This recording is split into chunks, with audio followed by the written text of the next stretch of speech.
Given that it's Girls and Women's National Sports Day or whatever, and you've been a coach of obviously women's sports, right?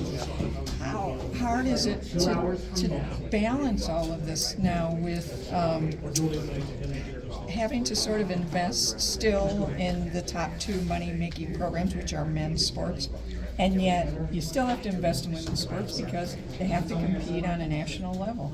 Yeah, I'm spent my whole life coaching women, and I'm a firm believer that there's a place for that in the college setting, and so I hope that we never get away from that.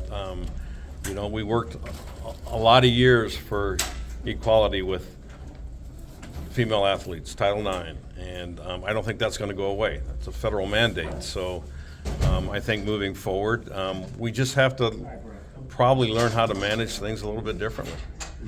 But I think our women's sports are, for me, they're a lot of pride. If you go down that championship walkway, you're going to see a lot of Olympic sports that have banners up there. So we've always been one that have relied on excellence in our Olympic sports, and I think moving forward that we want to continue that, and we will.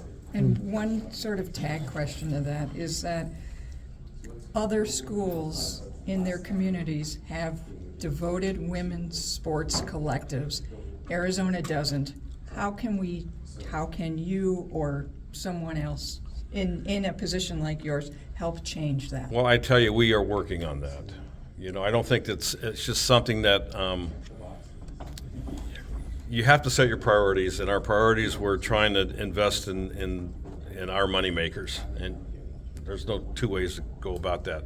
I think moving forward, we are looking at ways that we can help, and we do have some movement going right now. So I'm hoping in a short period of time that we'll announce something for our women's sports.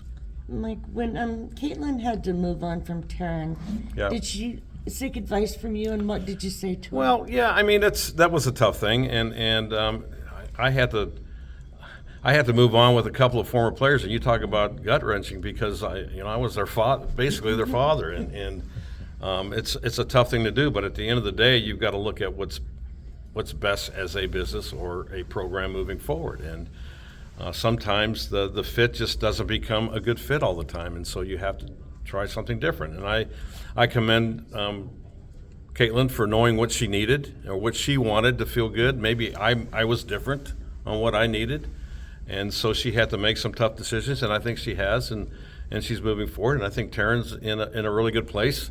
I got a chance to visit with her. I was at Mississippi State during football season, and she's doing well. But that's the tough part of the business sometimes, and there's a lot of different reasons why it happens, but stuff happens. And how much pressure would Caitlin have been under? It's year 3. She didn't make the postseason for the first time since you didn't make it a long time ago. To sort of make the changes that she had to make in her program over the summer. Well, Caitlin is a good leader. And so I'm not going to speak for her, but she's got a good head on her shoulders. She knows what she needs. She's got her own vision for the program, and she will do her due diligence to make sure that she's got everything in place. And sometimes that includes tough decisions, But I think moving forward, I love what she's doing right now, and I think the program's in great hands. And I'm just glad that I can support her now. Just your thoughts on the 50th season of Arizona softball and having the big ceremony at some point this season. Well, it's hard to believe it's 50 years because a lot of that's me, So I always say the blessing is that I got to live the history of softball. And, when I get a chance to speak around the country a lot, and one of the things that I feel is the biggest blessing to me is having been able to watch the game grow. And I think the game is in great place right now, and it's a time to celebrate it. It really is. I look back at the people that didn't have the things that these athletes have today, and paved kind of the way. They used to play the game because they loved to play the game. It wasn't about NIL. It wasn't about anything other than they loved playing the game of softball. And I think it's time for us to celebrate a little bit of those people.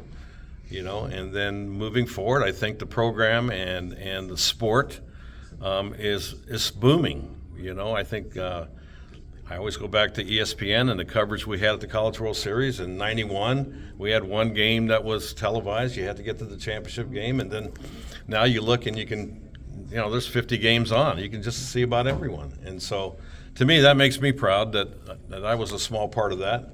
I think I helped grow the sport a little bit and continue to want to help grow the sport a little bit. That's why I was working with the Italian national team, is to kind of grow the grassroots in Europe, because we know that we failed to stay on the Olympic program because of our lack of involvement in the European countries, and most of the voting powers in Europe. And so when I retired, I go, this is a great opportunity for me to maybe go back and see what I can do to help the bigger cause. And to me, the bigger cause right now is, I knew that in '96, when we got in the Olympic Games, that was a shot in the arm for our sport. So I think moving forward, we want to make sure that we continue to have those shots along the way. With the alumni coming back and being involved this season with the 50th celebration, how much are you looking forward to connecting with them, and how much are you looking forward to the current players being able to connect with some of the history? Yeah, I think it's valuable, and I connect with my alumni constantly. First thing I do when I get up in the morning is I look at my planner and there's a birthday. So I've got every kid that I've ever coached, I text them happy birthday, and that's been my way of kind of staying connected with them. And so I think it's going to be a great opportunity for the present to be able to link to the past, because I think sometimes kids get a little fearful about the past, especially here at Arizona when you've had that success. But I think ultimately, if you're going to grow your sport forward, you have to know where you came from. And I think these kids will thoroughly enjoy being able to revisit some of these great players and be able to share their experiences.